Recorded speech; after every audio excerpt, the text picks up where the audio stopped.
Thank you madam. అదేవిధంగా K Raj Kumar, అదేవిధంగా L Swathi girls hostel, అదేవిధంగా కేచ్లో గౌడ్ పిసిడలు శ్రీమతి నిర్క్రమానికి చప్పట్లతో గట్టిగా స్టూడెంట్. మీ అందరికి ఇప్పుడు భోజన సదుపాయం ఉంది. కొంచెం marriage incentive award to inter caste marriage couples ఎర్ర కౌశిక్. లేదంటే కొత్త భవనాన్ని తప్పకుండా చేపించే బాధ్యత అధికారులు, అలాగే మన మినిస్టర్ రాజనరసింహతో మాట్లాడి సీఎం దృష్టి తీసుకుని కూడా ఆ పని చేసిచ్చే బాధ్యతను మేము తీసుకుంటాం. పెద్దల నీరు తప్పకుండా అది కూడా ప్రభుత్వం దృష్టి తీసుకొని చేయించే ప్రయత్నం, మీ ప్రయత్నం మా ప్రయత్నం ఇద్దరు కలిసి సాధించే వరకు పోరాడమని తెలియజేస్తున్నాం. అట్లాగే ఇప్పుడు తమ్ముడు చెప్పినట్లు G02 దాన్ని మార్చాలి అంటే అది చట్టపరంగా తప్పకుండా ఇప్పుడున్న ప్రభుత్వం దృష్టికి తీసుకెళ్లి ఆ జీవోను కూడా మనం మార్చే విధంగా ప్రయత్నం చేద్దామని తెలియజేసుకుంటూ సెలవు తీసుకుంటున్నాను. జై భీమ్.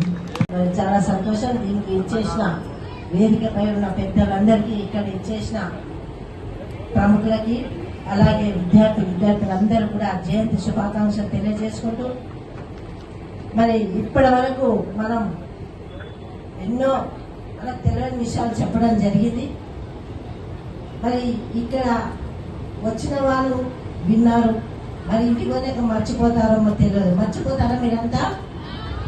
లేదు కదా. అంటే మనం కూడా ధన్యులమవుతాం. చరిత్ర చదివితే ఆ చరిత్ర వల్ల మనం ధన్యులమవుతాం. మనం కూడా ఆ స్థాయికి వెళ్ళాలనే జ్ఞానోదయం కలుగుతుంది.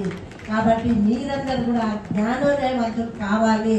దేశ సేవకు మీరు కూడా పాటుపడాలి. ఒక మహాత్మా గాంధీ కాదు, మరి అంబేద్కరే కాదు, పూలే కాదు, వాళ్ళను దృష్టిలో పెట్టుకొని వాళ్ళు ఏ విధంగా పైకి వచ్చిండ్రు, వాళ్ళ జీవితంలో ఎన్ని కష్టాలు పడ్డారు. ఇప్పుడు మనకేమున్నది? అన్ని రెడీమేడే. అవునా కాదా? బుక్కులైనా కంప్యూటర్ వచ్చింది, బుక్కులు మొయ్య అవసరం లేదు, పెన్ను పట్టుకోని అవసరం లేదు. అంత అనుకూలంగా మనం బతుకుతున్నాం. కానీ వాళ్ళు ఆ రోజులో బతికింది మరి కులం విషయంలో కానీ హీనంగా చూసే పరిస్థితి ఆ రోజుల్లో.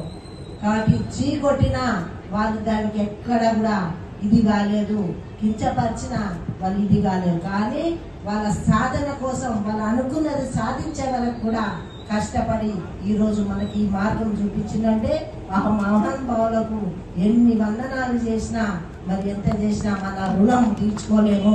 వాళ్ళ రుణం తీర్చుకోలేము. మనం రుణం తీర్చుకోవాలంటే మనకు శక్తి దగ్గ మనం కూడా సమాజానికి సేవ చేయాల్సిందే. దయచేసి మరి ఇప్పుడు అందరు కూడా పెద్దలు చెప్పినట్టు కొన్ని విషయాల్లో టీచర్స్ చెప్పారు. నేనేమంటున్నా అంటే ఇక ముందు ప్రోగ్రామ్ వస్తే అధికారులు చెప్తా టీచర్స్కు అవకాశం ఇవ్వాలి. ఎందుకంటే వాళ్ళు సబ్జెక్ట్ ఉంటుంది, కంటిన్యూగా చెప్తారు. కాబట్టి మొదటగా వాళ్ళు ఇస్తే ఇక్కడ వచ్చిన వాళ్ళకి కొంచెం ఆదరణ. చంద్రయ్య సార్ చెప్పారు, కానీ ఇంకా కూడా చెప్పే అవకాశం కావాలని అనుకుంటున్నారు. కాబట్టి టీచర్స్కి ఇవ్వండి.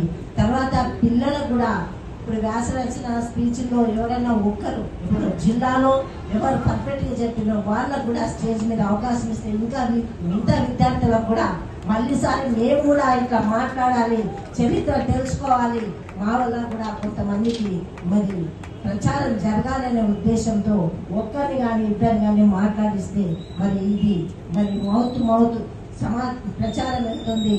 తప్పకుండా అలా చేద్దామని నేను కూడా మీతో కోరుకుంటున్నాను.